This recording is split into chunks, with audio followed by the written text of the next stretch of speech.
достар, сіздермен Аяжан. Менің каналыма қош келдіңіздер. Бүгін сіздермен сосиска в тесте жасайтын боламыз. Алдымен жылы сүт, кейін жылы су, бір ас қасық тұз, бір ас қасық қант, бөлме температурасындағы сары май салып, жақсылап араластырып алатын боламыз. Бір ас қасық дрожж салып, араластырып, жұмсақ етіп қамыр илейміз.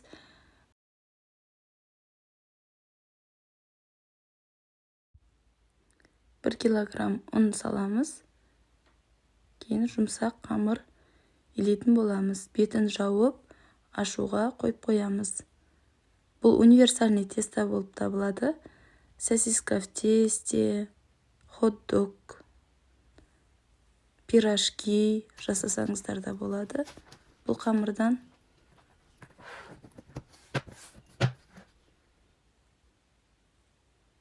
мінекей қамырымыз ашыды. Енді осыларды 50 граммнан бөліп алдым. Бөліктерге бөліп, кейін осылайша қамырымызды жіңішке етіп созып аламыз.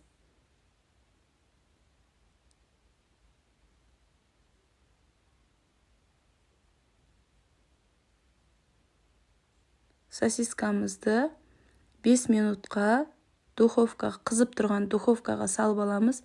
Себебі сосискамыз сулы болуы мүмкін. Сол себепті қамырымыз жабысып, арасы піспей қалады. Құрғақ сосискаларымызға осылайша қамырымызды ораймыз. Барлығын орап болған соң, бетін жауып, 5-10 минутқа тағы көтерілуге қойып қоямыз.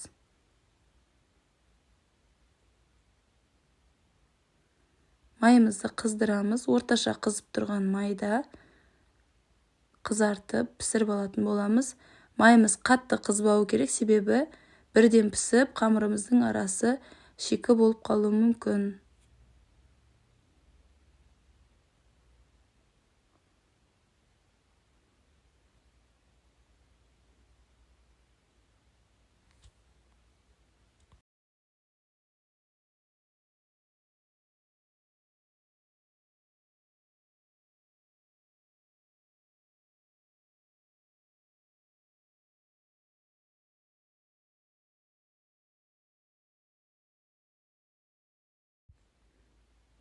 Рецепт ұнаған жағдайда каналға тіркеліп, лайк баса кетіңіздер. Алдағы уақытта жеңіл рецепттермен бөлісіп отыратын боламын.